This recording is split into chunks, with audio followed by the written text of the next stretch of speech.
Hi guys, you're gonna have to excuse this video because it is my second time around, because the first time things didn't go right, and I don't know if you can't see this, but there's chickens might be interrupting us a little bit. My point of this video, actually, if I can get it right, is to talk to you about the hives that you're going to be getting. So I know we're getting nukes or packages coming soon, and you want to pick out the hive that's just right for you. Sorry. And what I have here are two different kinds of Langstroth hives, which is what I recommend. In Arizona, top bar hives like Juarez or Kenyan top bars are problematic because of the heat here and how the comb just can melt off the tops. People have been able to do it, but as a first-time beekeeper, I really don't recommend it. So what I'm going to talk about here basically is the standard hives. When you get a hive, you're probably going to get this size hive, which is called a deep. It has a bottom board, which I guess you probably can't see. Bottom board. And it comes with 10 frames. That's pretty standard beekeeping. These are called frames with foundation, plastic foundation right here that's wax coated. So this would be a deep size. And that's usually what you're going to use for your brood, which is your eggs and larvae. Your first box that your bees are going to be living in is going to probably be this size.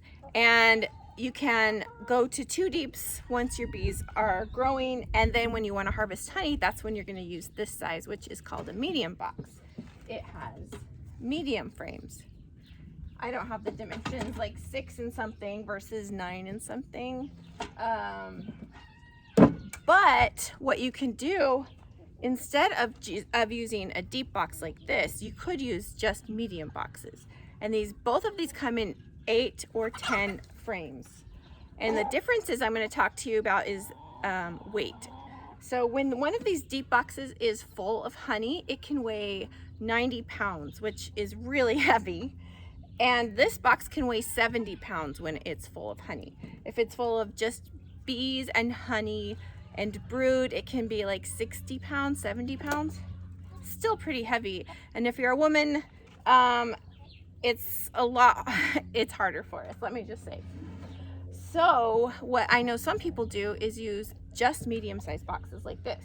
So one medium-sized box is not going to get you far because your bees are going to be building. So what I'm going to recommend is you can start with one, then add the second one pretty darn quick, and then a third box. And that third box, you have 3 medium boxes, are going to equal 2 deep boxes. So that's going to be your brood. But when you're doing inspections, you'll see you're lifting these boxes off a lot. So to make it even lighter, you could get an 8-frame medium box. I hope I'm making sense, but standard Langstroth hive is deep. Most people use deep. I recommend medium boxes, plus the frames are all interchangeable. You can put these through all of your boxes. You cannot put a deep frame in a medium box. You can put a medium frame in a deep box. But there is one issue. If you're buying a nuke, I'm going to show you what a nuke is. A nuke is basically half of a deep. So this is a nuke box. This is a wooden one, and it has 5 frames from a deep hive. And if you wanted to go the medium route only, you're not going to be able to start with a nuke like this unless you get it from a beekeeper who keeps just mediums or ask specifically. What you can do is start with a package of bees, which are bees with no frames at all. So this is what your nuke's going to come in. It might be plastic, it might be cardboard, but anyway, this is the size of a nuke. So just so you know, if you wanted to go with medium boxes, you're going to have a step in between, or ask someone else who has mediums, or start with a package. This is basic setup for what you're going to start with. And then of course both boxes will have an inner cover right here, and a telescoping cover like this. So this is a great setup. Sometimes when you buy a kit, it comes like this. It comes with a deep box, a medium box, and this. And you can actually have just a deep box and harvest honey from that medium box. Weight is really the only issue. The next box I want to talk about is this box. You can't see me very well. Let's fix it. Or I'll just stand right here. This is an Apimaye box. It is the same size as this wooden Langstroth box, and it's a Langstroth model, sizing, everything. The same frames that fit in here fit here. The cool thing about this is it's totally insulated. It's constructed with foam in between this plastic, and in Arizona it's really awesome, and in cold climates it's really awesome. It has this box. Of course it's going to be more expensive than a wooden box, but you get so many features with it. You won't be able to see me, but you can see this. The entrance, you can have it all the way open. You can close it all the way. You can close it to move it, or if you wanted to just close the bees up if you have a party one day and you just have to have the bees closed up. It also has this dial that you can have an upper entrance with. You can just ventilate it if you do have it closed up, or you can just allow worker bees in and out and not queens or drones. So that's kind of handy. It also has a really great insulated cover, and it also comes with feeders. It comes with 2 of these feeders that fit on top, and you can have sugar syrup or solid candy or pollen in there for the bees, and you could have again 2 of these. You can see it has the same size frames inside. You can get this in medium as well, or I think they might have an 8 frame in there. The other cool thing about this is but it has these awesome latches. I don't know if you can see that there. These latches hold the boxes together. They hold the lid on. There have been bear attacks against these kinds of hives, and they have withstood that bear trying to get in. It's basically like a Yeti cooler for bees. I know in the monsoons here, sometimes we have to strap our hives down or put cinder blocks on them, and this, you wouldn't have to do that. You just have it all locked up. In fact, I have a minivan and I transport bees a lot in it, and you can simply lock it all up and put it in your van and move them if you needed to. Underneath the hive, oh, it's kind of dusty. Underneath the hive is a pollen trap. You can, oh, you can't see it. Oh yeah, you can. You can collect pollen with this. With a Langstroth hive, you can still do this, the wooden ones, but you have to buy something in addition to it. So you have to buy all of these extra things that come with the Apimaye hive. You'd have to buy for this hive. So honestly, the price comes out to about the same, but you're getting so much more insulation here. And let me say, when the bees are not having to spend so much time keeping their hive hot or cold, then they're going to spend that extra energy into storing honey, which is really awesome. So Apimaye hive, you can get that here in Arizona, or you can order it online. It comes in white or tan, and for Arizona, I would suggest the white, which also brings me to the other point. When you do have a hive, if you're like me, you want to paint it really cool colors and make it beautiful.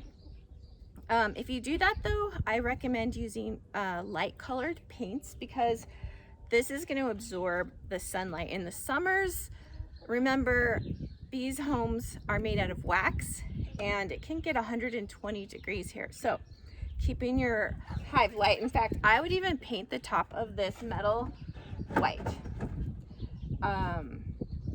White's going to be your best color. If you have it in a really shaded location, you can paint it different colors. I do have some that are painted, but definitely it would need a lot of shade. Your hives are going to need shade anyway, but a lot of shade if you're going to make this darker. In fact, even the difference in these 2 colors, I know they have done temperature readings, and even those 2 colors, even though one's white, one's not even very dark. It's actually a big difference in temperature just between those two. So just to reiterate, Langstroth Hive is what we use in America generally. Deep or medium or a combination, 10 frame or 8 frame. Here's an 8 frame box. You can see the difference. Kind of dirty. That's an 8 frame box. So you can see that it's going to be a lot lighter. Then you can have the wooden box, or you can have a plastic Apame box. I know you're concerned about the plastic here in the summers in Arizona, but Apame has proven to last years. I don't know what kind of plastic they use, but it's good. So basically the Langstroth medium or deep, 8 frame or 10 frame. And then there is another hive that I also recommend, and I don't have it here, but it's called a horizontal hive. It's different than a top bar hive. It's horizontal, and it's actually basically the size of 3 of these deep boxes side by side. It fits 30 frames. And the cool thing is that you're not moving boxes. What you're doing is basically it's just one big wooden box, and it has a hinged lid that all you have to do is lift it up. So in that case, the only things you're ever lifting is the lid and 1 frame at a time, which if you have any issues with your back or muscle strength, that is just going to be so easy for you. I don't know of anyone who makes them like commercially, but there's plans if you'd like to make or build them. You can build them out of some thicker lumber also. I know lumber is getting expensive now, but you can build it, and we have a friend who did build us one. It's just not, it's just over there, and I can't really get it out to show you because it's super heavy. But it is a really awesome hive, and I'll put a link to some plans for that horizontal hive. Langstroth model, it uses the same frames that this does. I think that's it. If you guys have any questions, make sure you post them below, or get on my Facebook page or my Instagram and ask me questions. Next week we're going to talk about where you place your hive and all of those kinds of needs for your own little apiary in your backyard, which is exciting. So if you haven't ordered your bees yet, think about if you want the medium or the deep, if you want to get a nuke or a package, or talk to a beekeeper on the Arizona Backyard Beekeepers Facebook page. If I know that there's beekeepers that keep mediums, that they would be probably willing to split their colony and sell you one of those. So yeah, ask me any questions, and I hope this video had audio that is not overcome by chickens and airplanes. So have an awesome day, and I will see you guys next week. Bye.